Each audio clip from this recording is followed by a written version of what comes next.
حضور پیران پیر شیخ عبدالقادر جیلانی غوث العظم دستگیر رضی اللہ تعالیٰ عنہ کے مقالات فتوح الغیب کا جو ہے مقالہ جو ہے الثالثۃ الاربعون 43واں مقالہ جو ہے وہ ہم اس کا بیان شروع کریں گے، اور اس مقالے کا عنوان جو ہے مترجم محترم شیخ عبداللہ محدث دہلوی نے اس کا عنوان رکھا ہے غیر اللہ سے سوال کی مذمت۔ اتفاق سے وہی بات آ گئی، غیر اللہ سے سوال کی مذمت، یعنی اللہ کے غیر سے اپنا سوال کرنا، مدد مانگنا، مدد مانگنے کی مذمت ہے، اس کا بیان ہے۔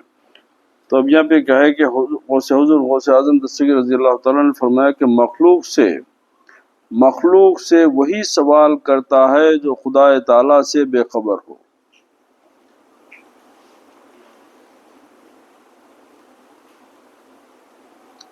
مخلوق سے وہی سوال کرتا ہے جو خدا سے بے خبر ہو، یعنی مخلوق سے سوال کرنے کا سبب طبیعت کے حکم اور غفلت کی بنا پر مخلوق سے مانگنا ہے۔ اس کے ایمان، عرفان اور یقین میں ضعف یعنی کمزوری ہو اور صبر کا مادہ کم ہو۔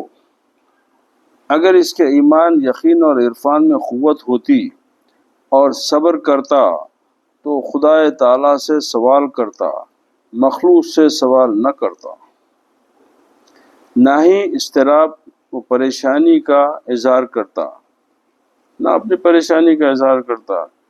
شیخ اجل عالم اکرم عارف باللہ علی متقی رحمۃ اللہ تعالی اپنے رسائل میں فرماتے ہیں کہ طلب کرنے والے کو چاہیے کہ ان 5 علوم کا تکرار کرتا رہے، ان 5 علوم کی تکرار کرتا رہے تاکہ ذہن میں راسخ ہو جائے، بیٹھ جائے، اور حصول مطلوب کا موجب وہ حصول مطلوب کا موجب ہے، اور جو مطلب کے حاصل کرنے کا جو وجہ بن جائے۔ پہلا کہ اللہ تعالیٰ کا علم تمام مخلوق کو وسیع ہے، کہ اللہ تعالیٰ کا علم ہر ایک چیز کے اوپر وسعت کیا پھیلا ہوا ہے، اور ان کے احوال کو محیط ہے، جبکہ کوئی آدمی سخی ہونے کے باوجود اپنے ملک بلکہ شہر کے سارے فقراء سے واقف نہیں ہوتا، جب وہ انہیں پہچانتا نہیں تو دے گا کیسے؟ دوسرا، اللہ تعالیٰ قادر مطلق ہے، فقیر دنیا کے کسی کونے میں بھی ہو وہ اسے رزق پہنچانے پر قادر ہے، اور آدمی میں یہ قدرت نہیں۔ تیسرا، اللہ تعالیٰ نسیان یعنی بھول جانا، نسیان اور فراموشی ایسے عیوب سے پاک ہے، بخلاف آدمی کے کہ وہ بہت دفعہ بھول جاتا ہے، بلکہ کبھی ایسا بھی ہوتا ہے کہ محتاج کو دروازے پر بٹھا کر اندر جاتا ہے تاکہ اسے کچھ لا کر دے، مگر گھر جا کر بھول جاتا ہے۔ اب اس کی ایک بات جو میرے والد حال کے بزرگ کے ان کا تذکرہ کرتے تھے، تو میں بھی دیکھا ان کو، تو اللہ کے حکم بول کے بزرگ تھے، تو سرو نگر کی طرف وہیں ان کے جو ہے مقبرہ ہے، تو اللہ کے حکم بول کے لوگ ان کو اللہ کے حکم سے، تو انہوں جو ہے ہمیشہ جو ہے وہ کمبل اوڑھ کے جو ہے وہ مکہ مسجد میں جو ہے فقیروں کے ساتھ بیٹھے رہتے تھے۔ حضرت عبدالقادر صاحب بحر العلوم،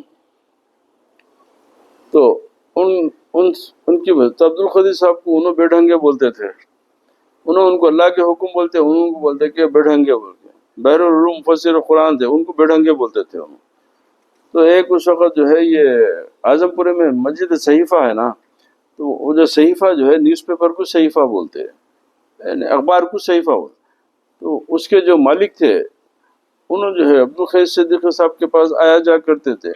عبدالصدیق صدیقی صاحب ہمیشہ ان سے بولتے تھے کہ تم مرید ہو جاؤ، تو انہوں بولتے کہ میں کچھ دیکھا تو ہوں گا، کچھ دیکھا تو ہوں گا.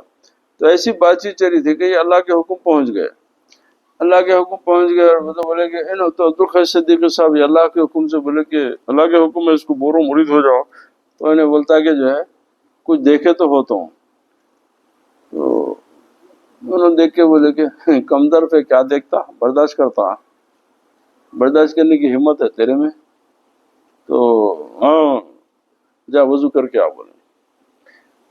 تو انہوں نے وضو کر کے آئے تو اللہ کے حکم اپنی کمل جو ہے اوڑھ لیے. اس کے بعد میں الا اللہ بول کے جو کمل اڑاتے انہوں بے ہوش ہو کے گر گئے. اب واقعے سے مناسبت کیا ہے وہ اب ہے، وہ یہ تو خیر ان کا تعارف کرایا میں. تو اب وہ انہوں بولے کہ میں آپ کے مرید ہوتا ہوں، آپ دکھائے. عبدالقادر صدیقی صاحب کہہ کہوں گا میں آپ دکھائے، آپ کا مرید ہوتا ہوں. ہو گیا مرید. بولے کہ حضور اب میں آپ کا غلام ہوں، ایک آرزو ہے آپ کی میرے. کیا ہے؟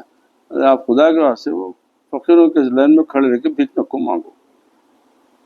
اللہ کا میں آپ کا مرید ہوں، اللہ میرے کو بہت دولت سے نوازا، میں آپ کی جو خدمت ہے میں کرتا ہوں، مگر خدا کے واسطے آپ. تو بولے کائے کو خدائی معاملات میں دخل دیتا رہے. ارے یہ اس کی پلاننگ ہے، انہیں جیسا چلتا اس کا ہی ہے، تو نکو دے معاملے میں. نہیں حضرت میری خواہش ہے، غلام ہوں آپ کا، میرے لیے کتنی رسوائی کہ میرا پیر بھیک مانگ رہا، تو لہٰذا آپ میری یہ درخواست ہے قبول کر لو. دیکھ نکو کر نہیں نبھا سکتا. بولے نہیں میں مرے تک میں کوشش کروں. اچھی بات ہے. تو انہوں 2-3 مہینے جو ہے پابندی سے جو ہے وہ گھر کے جو بھی اخراجات ہے پہنچا دیتے تھے. پھر اس کے بعد میں ایک وقت مکہ مدینہ آئے تو انہوں بیٹھے ہوئے تھے بیکاریوں کے ساتھ. ایک دم انہوں دماغ ہے کہ بھول گیا وہ مہینہ بھیجنا. یہ بات یہاں پہ جو تھی، بندہ آپ کو ہمیشہ زندگی بھر نہیں کر سکتا. انہوں بھول گئے تھے. اب انہوں دیکھتے شرمندہ ہو گئے. ارے حضور مسکرا کے بولے جا، انہیں رکھا ہے میرے قسمت ایسا تو کہ کوئی دخل دیتا. بولے وہ اس کی زیب دیتا، وہ اللہ ہے سب کچھ کچھ کر سکتا. تو یہ مثال ایسی ہے کہ بندہ کسی کے ساتھ کچھ بھی کرے تو ایک حد ہوتی ہے، ایک وقت ہوتا ہے، ایک حد تک کر سکتا. وہ خدا ہی ہے جو تم کو پوری زندگی کرتا، پھر خبر میں بھی تم کو پالتا، اس کے بعد میں انہیں وہ خدا ہی ہے. بندہ کسی کی مدد زندگی بھر نہیں کر سکتا. وہ تو اسی طریقے سے فرمایا کہ اللہ سبحانہ تعالی نسیان اور فراموشی ایسے عیوب سے پاک ہے، بخلاف آدمی کے وہ بہت دفعہ بھول جاتا ہے. اب اس کے بعد چوتھا کیا ہے کہ اللہ تعالیٰ کے لیے سستی اور ملال جائز نہیں. اللہ کی یاد میں سستی مت کرو اور افسوس مت کرو. یہ بہت دور نقصان کا سودا ہو جائے گا. اس لیے کہ قرآن شریف میں بھی ایک ہے لیلاف قریش الاف سنت ستائی وصف فلیعبد رب هذا البیت الذی نہیں ارایت الذی یکذب بالدین فذلک الذی یدعو الیتیم ولا یعود طعام المسکین فویل للمصلین الذین هم عن صلاتهم ساہون. افسوس ہے وہ لوگوں پر جو ہم کو یاد کرنے میں بھول کرتے ہیں، سستی برتتے ہیں. اب لفظ تو جو ہے صلات کا ہے وہاں پہ نماز پڑھنے میں، مگر میں اس کو اس طریقے سے کہ ہماری یاد میں جو ہم کو یاد کرنے میں سستی برتتے ہیں. یہ ہے الذین هم، پھر اس کے بعد کیا ہے وہ الذین هم یراؤن، اور ان کے اوپر افسوس جو دکھاوا کرتے ہیں. افسوس ان پہ بھی ہے جو ہم کو یاد کرنے میں سستی کرتے ہیں، اور افسوس ان پر بھی ہے جو دکھاوا کرتے ہیں. تو یہ دونوں چیزیں اللہ تعالیٰ کی طرف سے مذمت کیے گئے ہیں، اور یہ دونوں پہ بھی اللہ تعالیٰ افسوس کا اظہار کرا کہ افسوس ہے. فویل للذین الذین یحضون علی استغفر اللہ وتوب الیہ الذی یکذب بالدین فذلک الذی یدعو الیتیم ولا یحض علی طعام المسکین فویل للمصلین الذین هم عن صلاتهم ساہون والذین هم یراؤن. تو یہی بات ہے کہ اللہ تعالیٰ کے معاملات میں سستی اور ملال جائز نہیں ہے کہ کوئی کام شروع کرے اور پھر اکتا کر چھوڑ دے، بخلاف ایک انسان کے کہ وہ مخلوق خدا کو عطیات سے نوازنا شروع کرتا ہے، پھر تھک کر بیٹھ جاتا کہ دیتا اس کے اندر ارے بہت زیادہ یہ جواب کلاؤ بولتا، کیوں؟ اب دیکھتا کہ بھئی کچھ زیادہ ہی تقسیم ہو جا رہی کہ میرے خزانے میں خالی نہ ہو جائے، تو ایک حد ہے اس کے آگے نہیں جا سکتا۔ اب وہ خدا ہی ہے جو بغیر حد کے دیتا، کیونکہ اس کے پاس کوئی حد ہی نہیں ہے، اور تقسیم بند کر دیتا ہے۔ اب اس کے بعد میں پھر آگے کیا ہے کہ خدا تعالی کا خزانہ لا متناہی ہے، کبھی ختم نہیں ہوگا، جبکہ آدمی کا مال دینے سے کم ہو جاتا ہے۔ میں ایک پلک جھپکنے کی مقدار بھی اس محرو سے غافل نہیں۔ اب یہاں پہ ایک بزرگ کے شعر، فارسی شعر کو انہوں اس میں ترجمہ کرے، بولے میں جو ہے ایک پلک جھپکنے کی بھی میں اس چاند سے جیسے چہرے کی سے میں اپنی نظر دور نہیں کر سکتا ہوں، وہ ایسا جو ہے چاند اور سورج سے ایسا چمکتا ہوا چہرہ، میں اسے ایک نظر کی ایک لمحے کے لیے بھی میں پلک بھی نہیں جھپک سکتا اس سے، وہ دور ہونے کے خوف سے۔ مجھے ڈر ہے کہ کہیں ایسا نہ ہو کہ وہ توجہ کرے اور میں آگاہ نہ ہو سکوں۔ بھئی اگر میں کسی پل اس سے دور ہو گیا، اس وقت انہیں میرے طرف توجہ کرا اور میں اس کی طرف متوجہ نہیں رہا، تو اس خوف سے کہ میں پلک بھی نہیں جھپکتا اس کو دیکھنے میں۔ یہ اللہ والوں کی سمجھانے کا طریقہ ہے۔ اچھا، جسے اللہ تعالیٰ اور اس کے صفات کی کامل علم و معرفت حاصل ہوگی، اس کے ایمان و یقین میں قوت ہوگی۔ ایسا شخص اپنے رب کی معرفت اور یقین و ایمان کی اس حد تک پہنچ چکا ہے کہ ایک لمحہ بھر کے لیے بھی اس سے غافل نہیں ہوتا، اور ما سوا اللہ سے سوال کرنے میں خدا و رسول جل جلالہ و صلی اللہ علیہ وسلم سے حیا کرتا ہے کہ میں تیرے سوا کسی اور سے کہیں کو مانگوں، حیا آتی ہے اس کو۔ اب یہاں پر ایک سوال یہ پیدا ہوتا، اب چونکہ اب بعض مضامین ایسے ہیں کیونکہ پیران پیر کے کلام میں زیادہ تر توحید ہے، توحید زیادہ ہے۔ اب یہاں پر اگر کوئی سمجھ لے کہ اگر کوئی عقیدے کا آدمی آپ کو پیران پیر کا خول لے کے بولا کہ بھئی پیران پیر تو بولتے کہ غیر اللہ سے مت مانگو، اللہ کے ما سوا مت مانگو، تو پھر آپ لوگ ہیں جو یہ علی سے مانگتے، حسن سے، حسین سے، غوث سے، خواجہ سے مانگتے، تو یہ تو پیران پیر کے قول کے حساب سے غلط ہو رہا نا، ایسا سوال آتا۔ تو اس کا جواب یہ ہے کہ یہ اللہ کے غیر نہیں ہے، یہ اللہ کے غیر نہیں، اس لیے کہ جن کی یاد سے اللہ تعالیٰ کی یاد میں تازگی پیدا ہو، اللہ کا غیر کیسا ہوتا؟ جن کی محبت سے اللہ کی محبت پختی ہوتی ہو، وہ اللہ کا غیر کیسا ہے؟ نہیں، غیر سے مراد وہ ہے جو یعنی اللہ تعالیٰ کے ما سوا، یعنی جو ہے وہاں پہ جو الفاظ ہوتے ہیں کہ جو اللہ تعالیٰ کو بھلا دے، ہم کو جو اپنی محبت سے، اللہ کی محبت سے ہم کو دور کر دے، جو اپنی محبت میں ہم کو ملوث کر کے اللہ کی محبت سے دور کرے، وہ غیر ہوا۔ جو اپنی محبت سے اللہ کی محبت میں تازگی بخشے، جو اپنی محبت سے اللہ کی محبت میں جلا بخشے، وہ غیر نہیں ہوتا۔ وہ عین اللہ تعالیٰ کی عنایت، اس کا کرم، اس کا فضل ہوتا ہے، اور اللہ تعالیٰ کا روز ازل سے عطا کرنے کا اسباب ایسی ہے، یہ ما سوا نہیں ہوتی۔ اس لیے کہ اللہ سبحانہ و تعالیٰ کا روز ازل سے قیامت تک ہر چیز کی عطا کا جو ہے اسباب کے ذریعے رکھا ہے۔ کہیں بتائیے ڈائریکٹ کیا ہے؟ آدم کی پیدائش سے لے کے انبیاء علیہ السلام کی نبوتوں سے پھر ولایت، ہر جگہ اسباب کا ذریعہ ہے، ہر جگہ اسباب ہے۔ آدم کو پیدا کرا تو مٹی، پانی، ہوا اس کے سبب بنے، پھر آدم کو زمین پہ اتارا تو فرشتوں کی ضرورت پڑی، پھر آدم کی ہدایت کے لیے، علم کے لیے فرشتوں کی ضرورت ہے، حتیٰ کہ موسیٰ علیہ السلام جو خدا سے بات کرتے تھے، کلیم اللہ تھے، جب ان کو بھی اپنا معرفت کا علم عطا کرنا چاہا تو خضر علیہ السلام کی مدد لینا پڑی، ان کی مدد ان کے حاصل کرنا پڑا۔ نبی علیہ السلام، اب بتائیے کہ اللہ تعالیٰ قرآن پاک میں فرماتا ہے کہ نحن اقرب الیہ من حبل الورید، کہ ہم تمہاری شہرک سے زیادہ تمہارے قریب ہے، تمہاری شہرک سے زیادہ، جس سے تمہاری سانس چلتی اس سے بھی ہم تمہارے قریب ہے فرمایا۔ پھر جب ہم عام انسان کے بارے میں اللہ فرما رہا ہے کہ میں تیری شہرک سے قریب ہوں، تو پھر رسول کریم کے کتنا قریب تھا ہوں گا۔ پھر یہ جبریل علیہ السلام بیچ میں کہیں کو، تو اللہ تعالیٰ کا نظام ایسی ہے کہ میں ہر چیز اپنے حساب سے، میں اسباب کے ذریعے جو چیز جس طریقے سے جو سبب مناسب سمجھتا وہ سبب کو بیچ میں رکھتا۔ اب آپ سبب سے منہ موڑنا چاہ رہے ہیں تو یہ اللہ کی سنت سے منہ موڑ رہے ہیں، آپ اللہ تعالیٰ کی سنت سے منہ موڑ رہے ہیں۔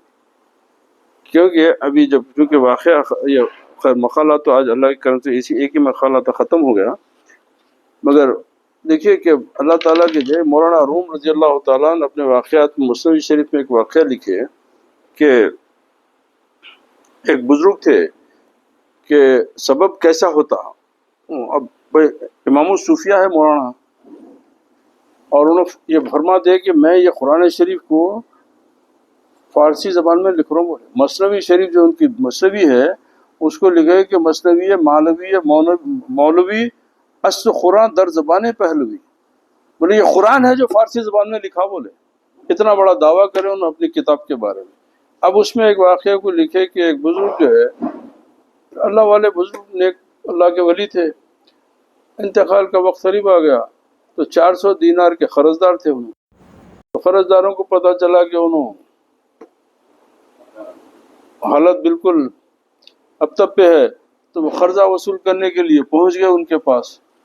تو بولے حضرت آپ اللہ کے دوست ہیں، ہم آپ کو نیک اللہ کے دوست سمجھ کے دیے تھے، آپ ہمارا قرضہ دیے بغیر دنیا سے چلے گئے تو ہمارا تو نقصان ہو جائے گا، تو آپ بٹھائے ان کو۔